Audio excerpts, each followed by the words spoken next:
The Handmaid's Tale film. The Handmaid's Tale is a 1990 dystopian film adapted from Canadian author Margaret Atwood's 1985 novel of the same name.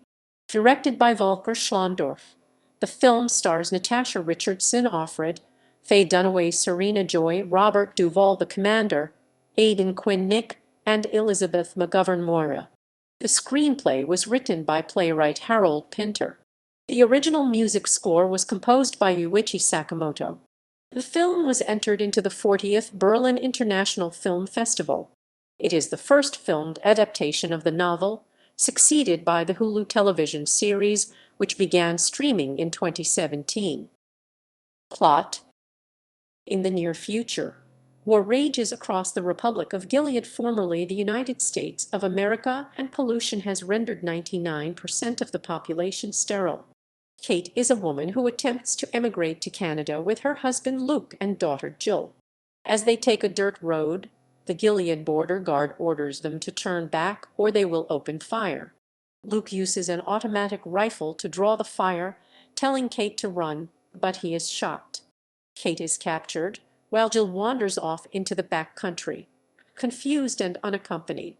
The authorities take Kate to a training facility with several other women, where the women are trained to become handmaids, who are concubines for the privileged but barren couples who run the country's religious fundamentalist regime.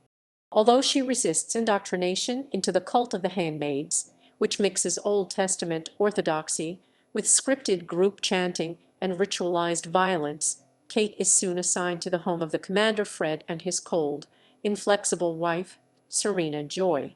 There she is named Offred of Fred. Her role as the commander's latest concubine is emotionless, as she lies between Serena Joy's legs while the commander rapes her, both of them hoping that she will bear them a child. Kate continually longs for her earlier life, but nightmares of her husband's death and her daughter's disappearance haunt her. A doctor explains that many of Gilead's male leaders are as sterile as their wives. Desperately wanting a baby, Serena Joy persuades Kate to risk the punishment for fornication death by hanging in order to be fertilized by another man who may impregnate her and consequently spare her life. When Kate agrees to this, Serena Joy informs Kate that her daughter Jill is alive and provides a recent photograph of her living in another commander's household, but tells Kate she can never see her daughter. The commander also tries to get closer to Kate, sensing that if she enjoyed herself more she would become a better handmaid. Exploiting Kate's background as a librarian, he gets her hard to obtain items and allows her into his private library. However, during a night out, the commander has sex with Kate in an unauthorized manner. The other man selected by Serena Joy turns out to be Nick, the commander's sympathetic chauffeur. Kate grows attached to Nick and eventually becomes pregnant with his child. Kate ultimately kills the commander, and a police unit then arrives to take her away. Believing the policemen are members of the Eyes, the government's secret police, she realizes that they are soldiers from the resistance movement Mayday, of which Nick is also a part. Kate then flees with them, parting from Nick in an emotional scene. Now free once again, and wearing non-uniform clothes, but facing an uncertain future, a pregnant Kate is living by herself in a trailer while receiving intelligence reports from the rebels. Wondering if and hoping that she and Nick will be reunited, she resolves with the rebels' help to find her daughter. Cast: Natasha Richardson as Kate/Offred, Robert Duvall as the commander, Faye Dunaway as Serena Joy, Elizabeth McGovern as Moira, Aidan Quinn as Nick, Victoria Tennant as Lydia, Blanche Baker as Offlin, Tracy Lind as Janine/Offwarren, Rhian Erskine as Luke, Kate's husband, Robert D. Rayford as Dick, Muse Watson as Guardian, Bill Owen as TV announcer #2, David Dukes as Doctor, Blair Nicole Strubble as Jill, Kate's daughter, Kate's daughter, Kate's daughter, Kate's daughter, daughter, Kate's daughter, Kate's daughter, daughter, as Jill, Kate's daughter, Kate's daughter, Kate's daughter. Development. Writing. According to Stephen H. Gale in his book Sharp Cut, the final cut of The Handmaid's Tale is less a result of Pinter's script than any of his other films.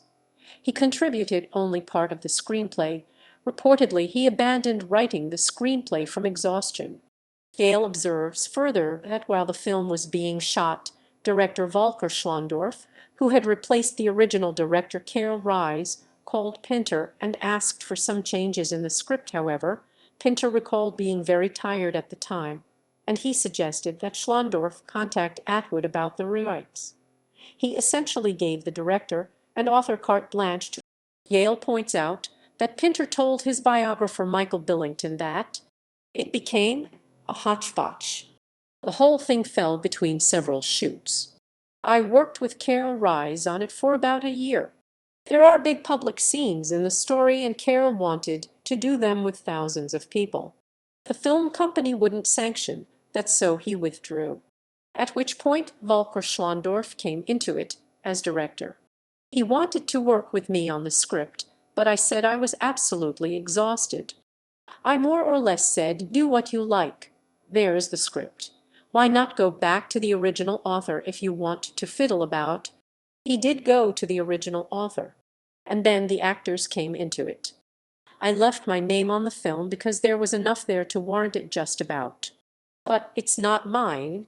In an essay on Pinter's screenplay for The French Lieutenant's Woman in the Films of Harold Pinter, Gale discusses Pinter's dissatisfaction with the kind of alteration that occurs once the script is tinkered with by others and it becomes collaborative to the point that it is not his product anymore, or that such tinkering for prac. Pinter's screenplay. Christopher C. Hudgens discusses further details about why Pinter elected not to publish 3 of his completed film scripts, The Handmaid's Tale, The Remains of the Day, and Lolita, all of which Hudgens considers masterful film scripts of demonstrable superiority to the shooting scripts that were eventually used to make the films. Fortunately, we can thank our Richardson's views. In a retrospective account written after Natasha Richardson's death for CanWest News Service, Jamie Portman cites Richardson's view of the difficulties involved with making Atwood's novel into a film script. Richardson recognized early on the difficulties in making a film out of a book, which was so much a one-woman interior monologue, and with the challenge of playing a woman unable to convey her feelings to the world about her, but who must make them evident to the audience watching the movie. She thought the passages of voice-over narration in the original screenplay would solve the problem, but then Pinter changed his mind and Richardson felt she had been cast adrift. Harold Pinter has something specific against voice-overs, she said angrily 19 years ago. Speaking as a member of an audience, I've seen voice-over and narration work very well in films a number of times, and I think it would have been helpful had it been there for The Handmaid's Tale.